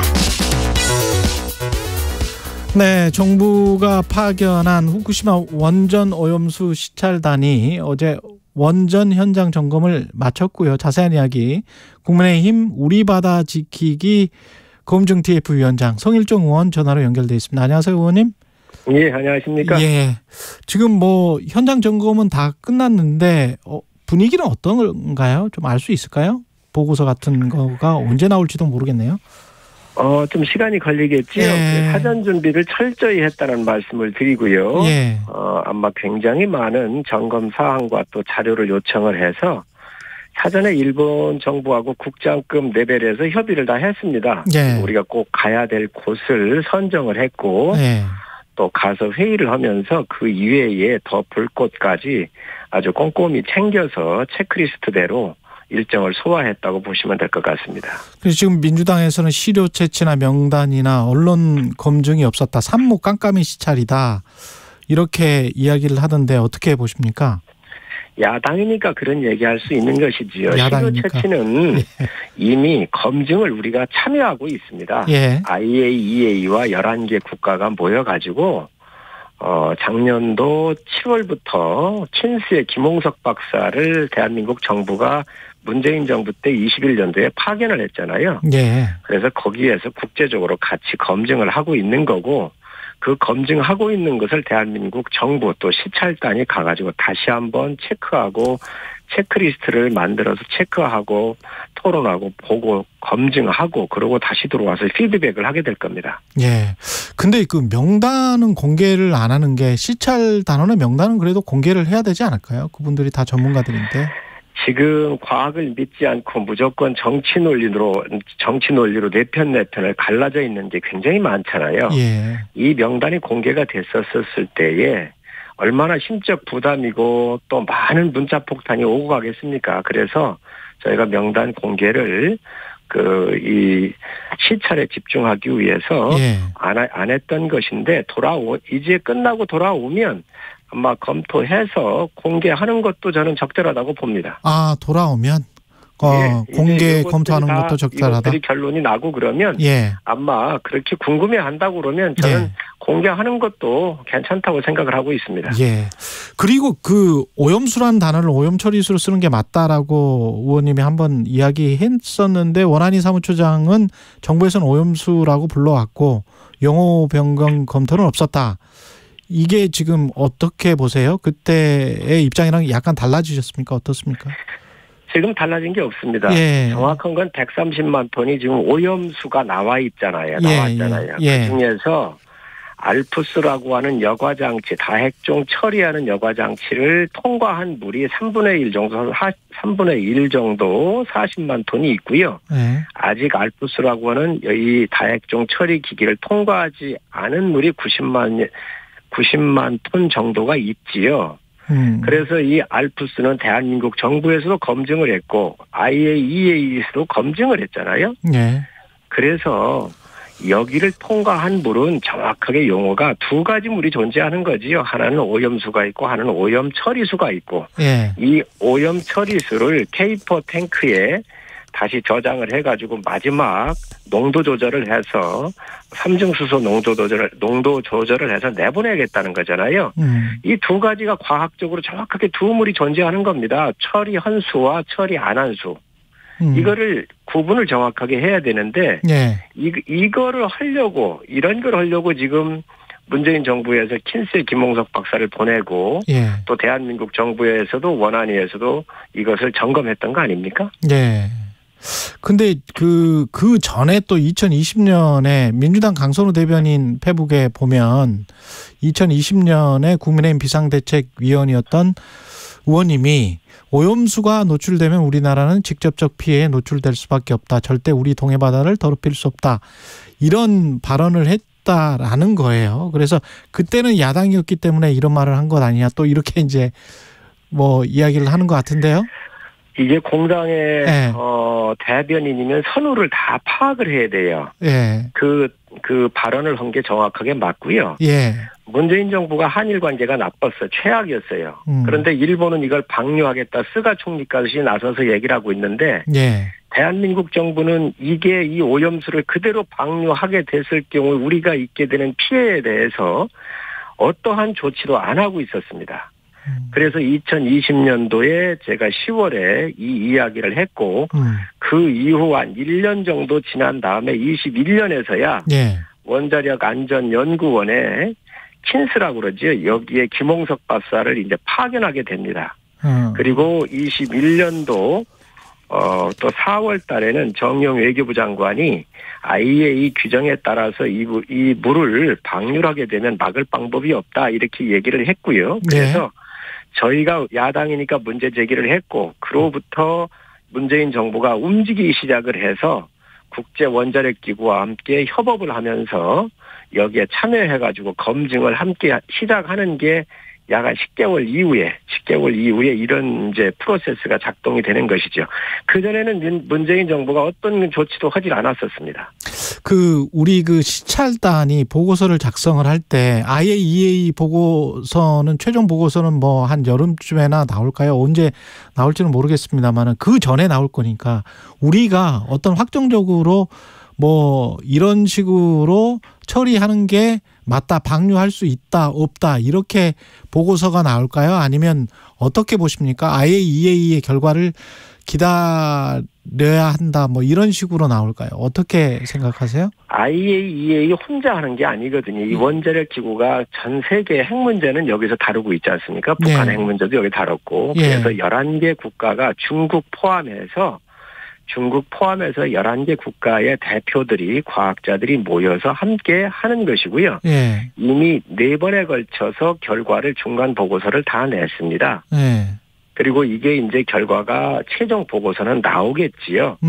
그러고 그런 결과가 나올 텐데 그런 과정에 지금 알프스라고 하는 이 과정, 다핵종 처리하고 있는 이 여과 장치를 점검을 11개 국가와 IAEA가 하는 거 아니겠습니까?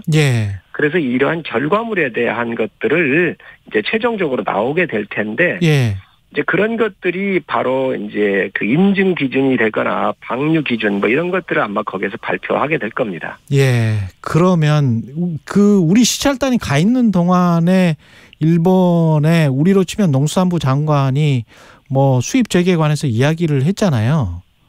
이게 뭔가 좀 타임 스케줄이 그들 나름대로 있는 것 아닌가 그런 생각이 들기도 하고요. 일본이 뭐라 하든 문재인 정부에서 후쿠시마를 비롯한 8개 현에서 나오는 수산물에 대해서는 저희가 수입 금지를 내려놨고요. 또 윤석열 정부에서도 그것은 절대로 수입하는 게 없겠다라 얘기를 했기 때문에 그대로 유효하다. 그건 유효합니다. 그러면 IAEA의 어떤 결과가 나와서 이런 식으로 방류하는 것은 과학적으로 뭐 괜찮은 것 같다 이렇게 나와도 우리 수산물은 일단 뭐 수입 금지다 이런 말씀이세요? 그렇습니다. 그 부분은 이미 정부에서 얘기를 했기 때문에 그렇군요.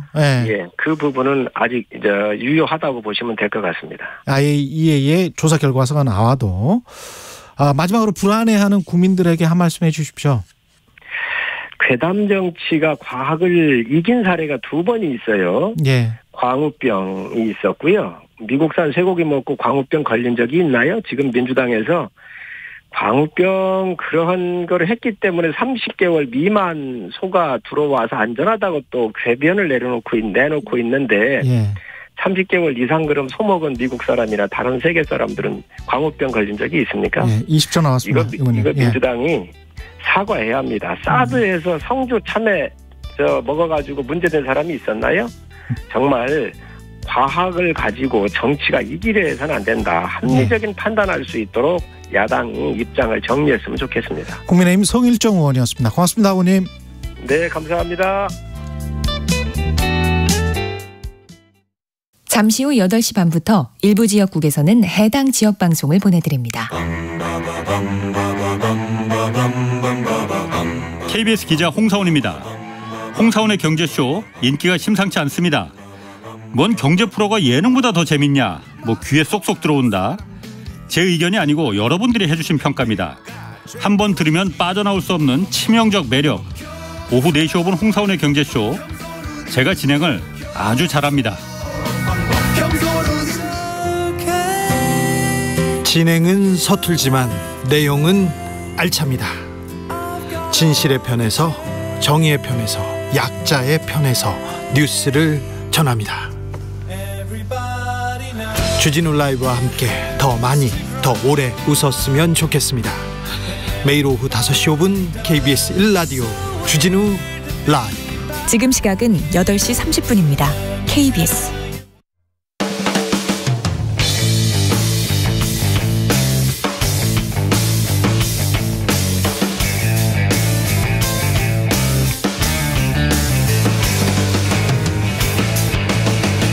최경영의 최강 시사.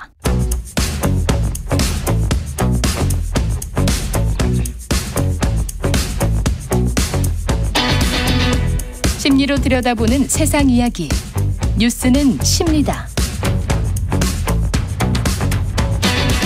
네, 정치, 경제, 사회 등 우리 사회 다양한 이슈를 심리학적 관점에서 풀어보는 시간입니다. 최경영의 최강시사 뉴스는 십니다. 아주대학교 심리학과 김경일 교수 나와 계십니다. 안녕하세요. 네, 안녕하세요. 지난주에 한번 쉬었죠, 우리. 그랬나? 안 쉬었나? 아닌데요. 안 쉬었구나. 그 저기 집 한 채 가지고 계시다고. 아, 맞다. 그 주였군요. 사람들이 다 그 얘기 하시더라고요. 아, 그래요? 그분이 집이 있대. 네. 얼마나 대단한 사실이네. 널리 알려야 합니다. 네. 예, 오늘 이야기는 망각의 심리학이군요. 망각의 심리학. 그래서 제가 지난주에 나온 걸 잠깐 망각하셨나요? 그렇군요. 깜빡깜빡합니다. 지금 계속 깜빡깜빡. 예. 지금 지난주에 나온 것도 제가 기억을 나오신 것도 기억을 못 했잖아요. 이게 깜빡깜빡 기억을 못할 때가 교수님도 있죠. 네, 많으시죠. 이제 점점 학생 이름 외우는 게 어려워집니다. 아, 진짜 교수님들은 그게 어떻게 외우세요?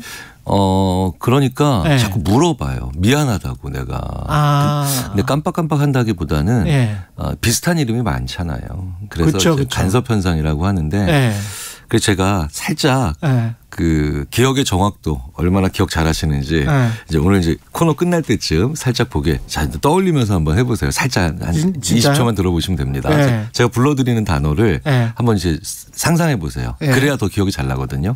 받아 적으시면 안 되고요. 받아 적으면 안 되고. 창틀, 유리창, 문, 커튼, 블라인드, 지붕, 마루, 천장, 그리고 문지방, 그리고 집. 이제 그냥 얘기하시죠. 이제 뭐 이거 좀 이따가 이제 볼 테니까 나중에 끝날 때 질문 주시면 또 제가 또 질문은 오늘 많이 하는 걸로 그렇게 하겠습니다. 인간은 잘 까먹습니까? 원래 인간이 저장이나 정확하게 그 기억하는 게 목적이 아니죠. 어제 소개팅한 사람 어땠어?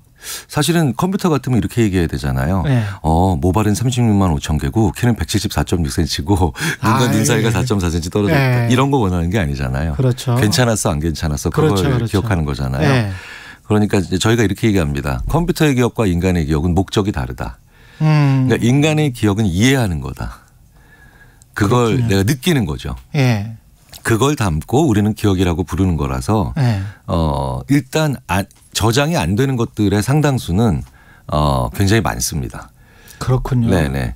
문제는 그런데 들어가 있는 건데도 못 꺼내는 경우들이 많죠. 그렇군요. 네, 망각이라고 하는 걸 예. 소멸이라고 동일하다고 보이는 건 결코 아니거든요. 대부분의 심리학자들과 그다음에 신경과학자들은 기억 안에 제대로 들어가면 거의 영원히 존재합니다. 아, 그렇습니까? 네네. 심지어는 3살, 4살 때 유럽으로 입양 가셨던 분들이 한국어에 뭐 기억 니은 디귿도 모르시는데 예. 최면 상태에 들어가면 자기 3살 때 한국에서 했던 그 한국어를 심지어 사투리 억양까지도 복원되는 경우도 있거든요. 네, 그러니까 기억에 들어간 것들은 늘 기억에 있는데 이렇게 말씀드릴 수 있죠. 망각이란 꺼내지 못하는 것이다.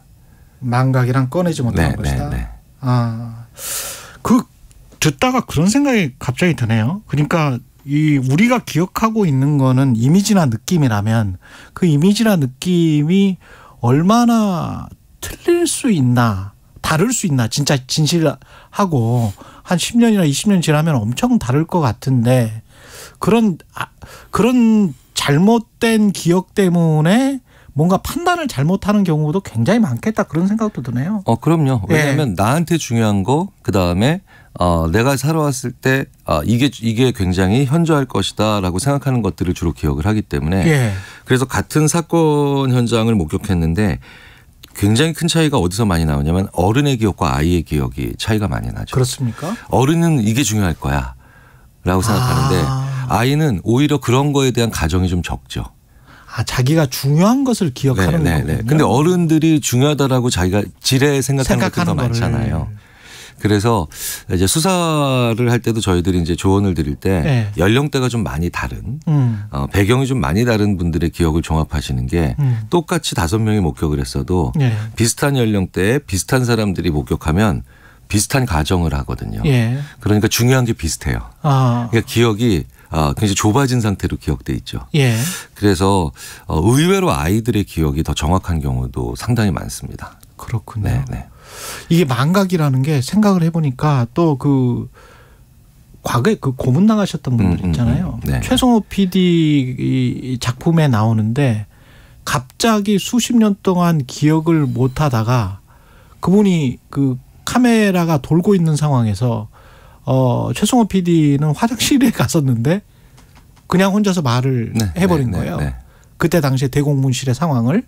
그런 게 있었는데 그게 망각은 그러면 기억 나면 너무 아플 거 아니에요. 네, 그렇죠. 그 트라우마인데요. 그렇죠. 그건 이게 그때 망각은 축복인 거죠.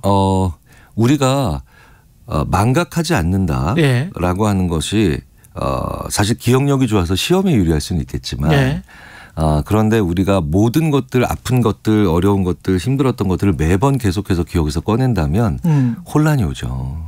지금을 살아가는데. 그래서 우리가 과거에 잘못된 것을 되풀이하지 않기 위해서 그걸 기억하는 건 굉장히 중요하죠. 그런데 그럼에도 불구하고 오늘을 살아가는데 한 개인이 너무너무 매일 같은 괴로움이나 고통을 반복하지 않기 위해서는 그걸 매번 꺼낼 수는 없잖아요. 그렇죠. 그런데 기억은 없어지지 않잖아요. 그래서 제가 그런 트라우마적 사건을 경험한 분들에게 항상 말씀드리는 건 기억은 없어지지 않지만 다른 기억으로 약간 누르고 덮어씌울 수는 있습니다. 라고 말씀을 드리죠. 그래서 트라우마적인 경험을 한 분들, 그런 고문도 그렇지만 대형 참사, 이런 분들한테 위로만 필요한 게 아니라 그분들한테 행복이 필요해요. 행복이 필요하다? 행복의 기억이 위에 있어줘야 그 고통이 문득문득 떠오를 수는 있지만 어쨌든 그 기억의 비중 자체가 더 행복이 많아지기 때문에 조금씩 지워지나요? 지워지지 않고 안 올라오게 눌러줄 수 있는 거죠. 눌러는 준다? 눌러줄 수 있는 거죠. 시루떡처럼 눌러는 줄 수 있다. 그래서 그런 우리가 지난 역사에서 굉장히 고통받았고 그리고 고통에서 이후의 삶을 힘들게 사시는 분들이 계시잖아요. 그분들에게 잊어버리세요. 이거는 말이 안 되죠. 그렇군요. 의도적 망각은 불가능하다는 연구들이 의도적 망각은 많아요. 불가능하다. 그래서 게다가 그런 기억들을 알았어, 기억하고 있으니까 얘기하지 마. 이것도 되게 이상한 말이에요. 아, 그래요? 근데 저 당한 사람 입장에서는 그런 말을 할 수밖에 없지 않을까요? 그렇죠. 예. 그러니까 그 말을 우리가 계속 한다라는 것 자체가 기억해야 되기 때문에 그런 거고요. 심리학자들이 많이 하는 얘기가 saying is believing, saying is memory예요. 그러니까 우리는 말하는 걸 기억할 수 있어요. 네. 2002년 월드컵을 우리가 왜 기억할 수 있냐면 계속 말하기 때문에. 그런데 우리가 2살 때를 기억하지 못하는 건 2살 때를 얘기하지 않기 때문이죠. 그렇군요. 네네. 그래서 말하는 것을 기억할 수 있거든요. 예, 말하는 것을 기억할 수 있다. 그렇기 때문에 우리가 잊지 않기 위해서는 말은 안 해도 돼라고 하면 절대 안 되고 계속 얘기해야 돼요. 그럼 어렸을 때 뭐 사고가 나서 내가 바다에 빠질 뻔했어라고 내가 기억하고 있다면 한두 살짜리가 그거는 진짜 기억하고 있는 겁니까? 아니면 엄마나 누군가가 계속 말해줘가지고 그걸 기억하는 건가요? 양쪽 다 가능하죠. 양쪽 다 가능한 거예요. 그런데 그게 30년, 40년 오랫동안 기억이 안 났다가 어느 순간 갑자기 성광처럼 기억이 났다라고 하면 단서를 본 겁니다. 아, 그거 있었던 거군요. 네네. 그 단서를 보고 한꺼번에 샥 떨려 나오는 거예요. 예. 그래서 왜 그 최면으로 과거 기억을 복원할 때 그래서 뭐 그때 당시에 들었을 법한 두부장수의 그 이런 종소리 같은 거 그다음에 뭐 뻥튀기 소리 뻥 뭐 이런 거 계란이 왔어요 뭐 이런 거 이런 거를 옆에서 계속 암시를 주거든요. 단서로 딸려 나오라고 그 기억들이. 단서가 그래서 어느 순간 왔을 때 자기도 모르게 확 딸려 나오죠. 그렇군요. 만약에 공인이나 연예인이 뭐 안 좋은 사건에 휘말리거나 안 좋은 일을 했어요. 그랬는데 다시 이제 인기를 끌 수 있는 그래서 사람들이 잊혀질 만한 그 기간 뭐 이런 게 있을까요? 혹시? 사실은 없다고 봐도 무방할 정도. 아, 그렇습니까? 왜냐하면 그런 사례들 많죠. 굉장히 꽤 오래전에 인터넷이 발달하지 않았던 시대에 저지른 범죄인데 잊혀지고 있는 것 같다가 의외의 사람으로 인해서 다른 사건이 인해서 다시 올라와서 그렇죠. 그 사람이 다시 제대로 된 활동을 할 수 없을 정도로 비난을 받는 경우 많이 보죠. 그렇군요. 네, 그러니까 안 떠오른 것뿐이에요. 안 꺼낸 것뿐입니다. 아하. 네, 그래서 사실은 그렇기 때문에 내가 만약에 잘못을 했다. 상대방의 기억이 지워진다? 아니죠. 그러니까 상대방의 기억에 내 잘못에 대한 나의 사과의 기억으로 더 비중을 높이는 게 더 좋은 방법이에요. 그러네요. 네네. 네. 그러니까 독일이 사과를 하거나 선행을 하거나 그렇죠. 뭐 그걸로 이제 층층이 쌓아가는 수밖에 없네요. 그렇죠. 그러니까 독일이 계속해서 사과한다라는 게 심리학자들한테는 어떤 의미냐면 우리가 저지른 잘못이 잊혀지지 않는다. 그러니까 우리가 더 많은 사과로 그렇죠. 그 잘못 옆에 더 큰 집을 짓자. 그러네. 그게 더 정확한, 그게 더 올바른 방법이에요. 그러네. 피해자 입장에서 봤을 때는 우리는 일본이 저지른 일이 잊혀지지 않는 거 아니에요. 그렇죠. 그런 건데. 네, 그러니까 뭐 그게 일본이든 뭐 북한이든 어느 쪽이든 우리가 잊지 않는단 말이에요. 그러니까 잘못을 한 쪽이 분명히 잘못을 한 쪽이라면 훨씬 더 많은 사과를 그때마다 계속 기꺼이 매번 하시는 게 더 좋은 거죠. 그게 오히려 나를 위해서 나를 더 나한테 유리하거나 나한테 좋은 생태계를 만드는 현명한 방법이에요. 기억력이 아주 비상하게 좋다. 뭐 CEO들 중에서 특히 이제 그런 뭐 그래서 부하 직원들이 그런 야 우리 회장님은 대단하셔 뭐 이런 이야기 하잖아요. 그런 분들은 뭐 특별한 겁니까? 어떻게 보세요? 뭐 굳이 회장님이 아니더라도 뭐 말단 직원분이라 하더라도 기억력이 참 비상한 분들이 계시죠. 뭐 어찌 보면 되게 부럽고요. 뭐 저처럼 저도 이제 별로 기억력이 좋은 편은 아니어서 그런데 또 인지심리학자들이 이런 얘기를 많이 하죠. 좋은 기억력의 대가가 핵심을 파악하지 못하는 것이다라는 얘기를 하죠. 네네. 그렇군요. 네, 그러니까 우리가 막 타이핑을 하잖아요. 이제 노트북이나 이런 거 랩탑, 태블릿을 놓고 막 쫙 만약에 타이핑을 하는데 강의를 듣고 그럼 타이핑이 더 빠르니까 많이 가져가거든요. 근데 손으로 쓰면 느리잖아요. 그렇죠. 그러니까 훨씬 거의 뭐 2, 3분의 1의 속도밖에 안 나거든요. 근데 핵심은 손으로 쓴 학생이 더 많이 파악하고 있는 경우가 많아요. 아, 그렇군요. 네, 느리니까 어쩔 수 없이 요거. 느리니까. 네, 그러니까 집에 가져가는 소위 말하는 속도가 중요하네. 그렇죠. 테이크홈 메시지라고 이제 영어로 많이 불리는 그거에 거기서 더 유리한 경우도 있죠. 오히려. 제가 영업사원이에요. 근데 나는 기억되고 싶어. 어떻게 하면 나를 잘 기억시킬 수 있습니까? 제가 그 예전에 지금도 그 기억이 나는 친구가 있어요. 얼굴도 기억이 안 나는데 그 친구가 자꾸 그러니까 이름도 기억이 안 나는데 그 친구 얼굴이 떠올라요. 그 친구가요. 70년대 후반에 이민을 가면서 저랑 같이 동네에서 놀다가 그 친구 참 대단한 친구입니다. 초코과자 하나를 같이 먹으면서 야, 너 이거 먹을 때마다 경혜라도 나 생각해야 돼. 이러고 이민 갔어요. 야. 지금도 그 생각을 그 친구는 저한테 굉장히 의미 있는 단서를 주고 간 거죠. 기억해 주세요 옆에 하나 뭐가 있어야 돼요. 그러네. 네네네. 저는 별로 안 친했던 친구인데 집에 갔는데 라면을 끓여 먹고 있더라고요. 연탄불에. 네네. 근데 너무 맛있게 보이는 거예요. 근데 안 줬어. 그렇죠. 그것도 단서죠. 너무 기억이 나. 네, 너무 또 단서죠. 그 라면 너무 맛있었겠다. 그 기억이 계속 나요. 자, 근데 이제 슬슬 아까 제가 말씀드렸던 단어. 자, 그 창틀. 기억나세요? 창틀 기억나죠. 네네. 이제 블라인드도 기억납니다. 기억나십니까? 커튼도 있었고. 커튼 있었고. 창문도 있었고. 창문 없었어요. 없었어요? 네. 진짜요? 네. 문만 있었어요, 그러면? 네네. 문만 있었구나. 네네. 그런데. 문으로 갔다가 집으로 간 거예요, 그렇죠. 그러면? 창틀, 블라인드, 창틀, 유리창, 문, 커튼, 블라인드, 지붕, 마루, 천장, 문지방. 그래, 집. 문은 있었는데. 네. 그런데 창틀, 블라인드, 커튼을 보면서 우리는 창문을 만든 거예요. 네. 맞다. 만들었어, 내가 그때. 만든 거예요. 네. 그게 우리 기억이에요. 야. 그러니까 우리 기억 앞에 겸손해져야 됩니다. 우리는 기억 앞에. 네. 그러니까 우리 기억이 틀릴 수 있는 가능성이 굉장히 높군요. 굉장히 높죠. 네. 그래서 그 가능성을 항상 염두에 두고 서로의 주장을 해야 되는 게 또 우리의 기억이에요. 기억 앞에 겸손해져야 된다, 겸허해져야 된다. 이게 답인 것 같습니다. 오늘도 또 좋은 말씀. 뉴스는 쉽니다. 김경일 교수였습니다. 고맙습니다. 죄송합니다. 시간을 내서. 이 시각 교통정보입니다. 현재 수도권 제1순환고속도로 판교에서 구리 쪽은 서하남 부근 5차로에 고장난차가 있습니다. 잘 살펴서 지나시고요. 반대 구리에서 판교 쪽으로는 남양주부터 상해, 서하남에서 송파 쪽으로 제속도 못 내고 있습니다. 서울 양양고속도로 서울 방향은 덕소 3패에서 강일 쪽으로 막히기 시작했는데요. 올림픽대로 강동대교 부근 4차로에서 작업을 시작해서입니다. 이후 공항 방면으로는 잠실 일대에서만 속도 떨어지고요. 동부가선도로 오늘 출근길 돌발 상황이 잇따릅니다. 지금은 성수 방향이고요. 노원교 부근에서 사고 때문에 2개 차로 막혀 있습니다. 수락 지하차도 이전부터 정체가 심해졌고요. 이후에는 중랑교부터 성수 분기점까지 다시 막히는데요. 성동교에서도 사고가 있었습니다. KBS 교통정보센터에서 임초희였습니다.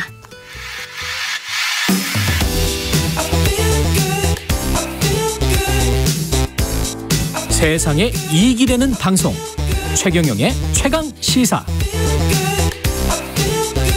네, G7 정상회의 이후 중국이 미국 반도체 기업인 마이크론을 제재한 데 대해서 미중 양국 사이의 공방이 확산되고 있습니다.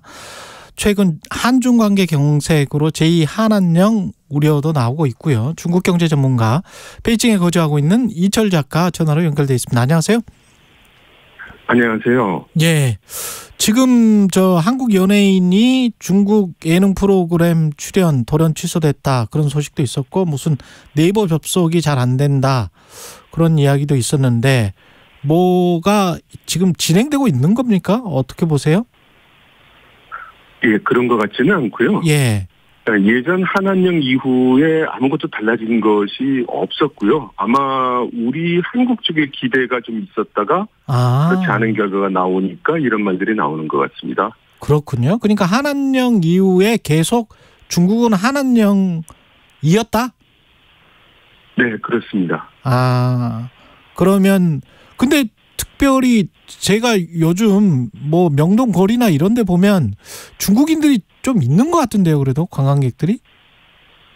예, 그 단체 관광은 아직 허가되고 있지 않지만 이제 개인 관광은 지금 가능하거든요. 예. 그렇군요. 그런 상황이고.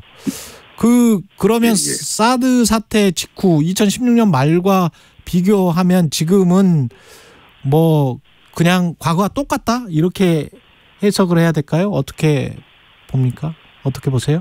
네, 중국 측 입장에서 보면 본인들이 아무것도 바뀐 건 없는 거죠. 아무것도 바뀐 게 없다. 그러면 네이버 접속이나 뭐 이런 게 잠시 차질을 빚고 이랬던 거는 그냥 해프닝? 그렇게 봐야 될 것 같습니다. 자주 이런 해프닝이 있고요. 아, 그렇군요. 그러면 지금 전반적으로 봤을 때 G7 정상회의가 어떤 계기가 되거나 뭐 이런 거는 아니고 계속 뭐 이어지는 건가요? 지금 미중의 신경전이? 그러니까 물론 이제 중국 분위기는 G7 이후에는 좀 달라졌습니다만 중국 정부와 지도부의 분위기가 달라진 것이고 민간에서는 아직 지도부의 방침이 결정된 상태는 아닌 것 같으니까 좀 기다리고 있는 상태로 봐야 될 것 같아요. 그렇군요. 지금 지도부는 어떻게 달라진 거예요? G7 이후에? 그러니까 사드 사태가 일어났을 때는 믿었던 한국이 이럴 수가 있냐, 뭐 이제 이런 감각이었다면, 이번 G7을 거치면서는 이제 한국이 이제 중국하고는 전쟁을 하든지 뭐 싸우겠구나, 미국 편에 서서 이제 이런 여론으로 이런 결론으로 가고 있는 것 같습니다. 결론으로 가고 있는 겁니까? 그렇게 결론을 내린 겁니까?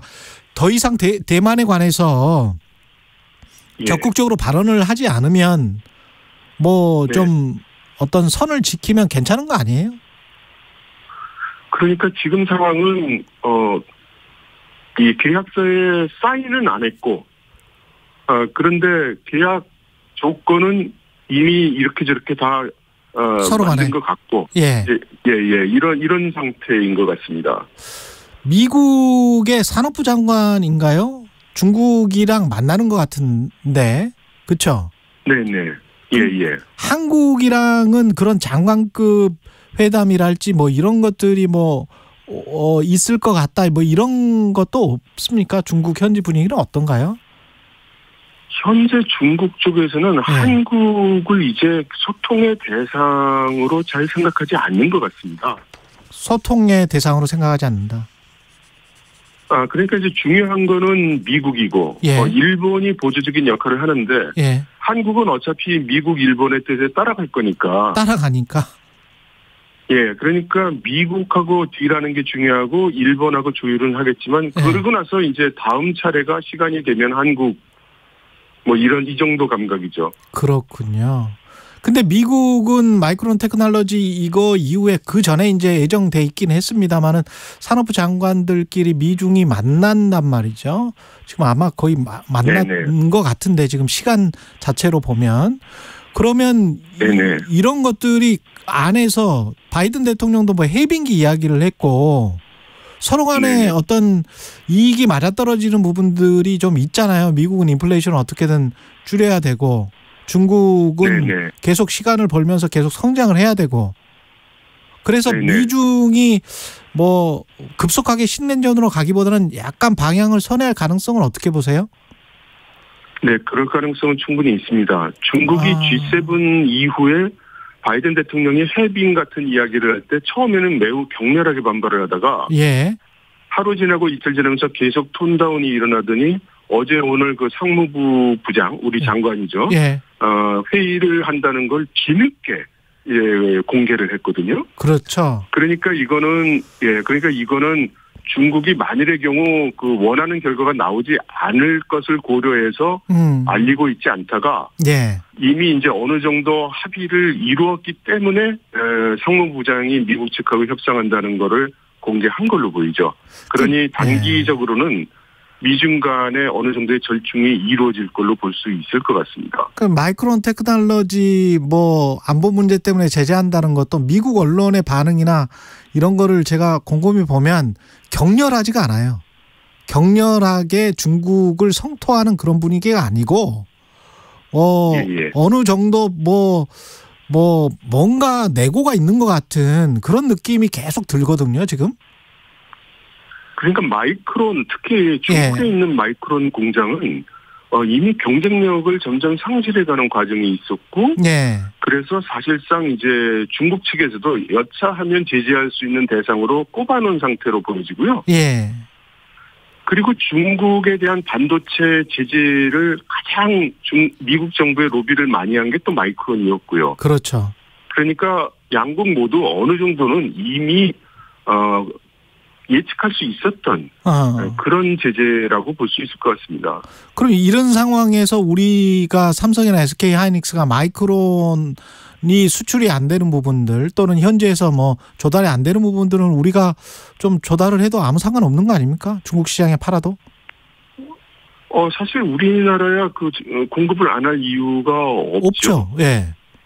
네네. 예. 근데 중국 입장에서도 우리나라 반도체 기업들을 제재하거나 불이익을 줄 이유가 없습니다. 그렇죠. 근데 왜 미국 쪽에서 자꾸 뭐 부족분을 채우지 말라라는 주장이 과거에 파이낸셜 타임즈부터 해가지고 한두 달 전에 지금 계속 이어지고 있는데 그건 어떻게 보세요?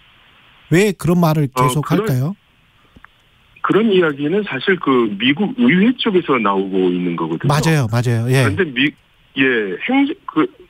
최근 와서 이제 미국 의회는 대중 감정이 많이 상승돼 있는 상태고, 미국 행정부, 바이든 행정부 입장에서는 그걸 그대로 받아들이기는 집행하기는 좀 어렵죠. 예. 그래 미국도 별로 없고요. 미국 국회의원들은 우리나라 국회의원들 하는 것처럼 유권자들의 표심을 노리면서 그냥 자극을 하는 거군요. 반중 정서를 자극하듯이.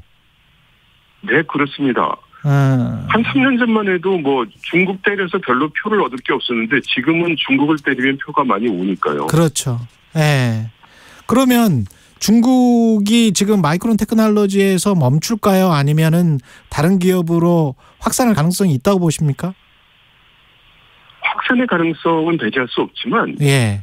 뭐 이렇다 하게 그 제재 대상으로 삼을 만한 기업이 별로 그렇게 있을 것 같지가 않습니다. 예. 그렇군요. 그럼 이 상황에서 우리가 미국 행정부에 요청할 수 있는 것들 있지 않습니까? 중국에 지금 시안에 있는 삼성전자든 SK 하이닉스든 이쪽에서 뭐 앞으로 10년 동안 뭐 5% 정도밖에 안 된다. 관리 유지 뭐 중축하는 게. 그거를 어떻게든 더 받아와야 되는 게 우리 입장이잖아요. 네네. 그거는 할 수 있다고 보십니까? 미국 측에? 저는 이게 타이밍이 좀 잘못됐다고 생각합니다. 타이밍이 잘못됐다.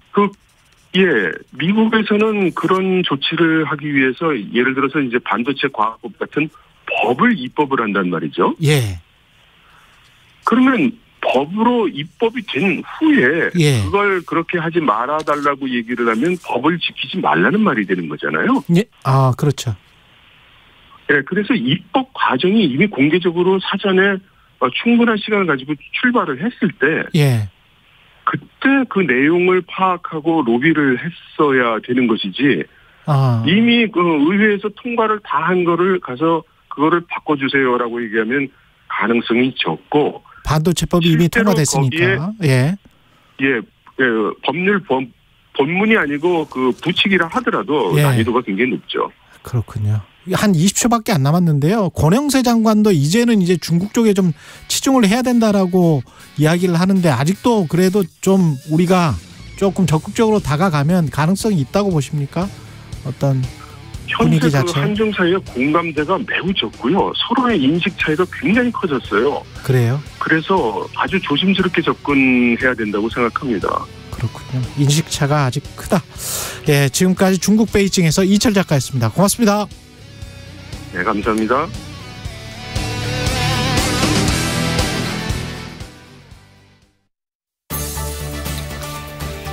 계절의 여왕으로 불리는 봄. 그러나 건조한 날씨와 증가하는 야외 활동은 재난 재해 위험을 높이고 있습니다. 특히 최근에는 이상기후로 봄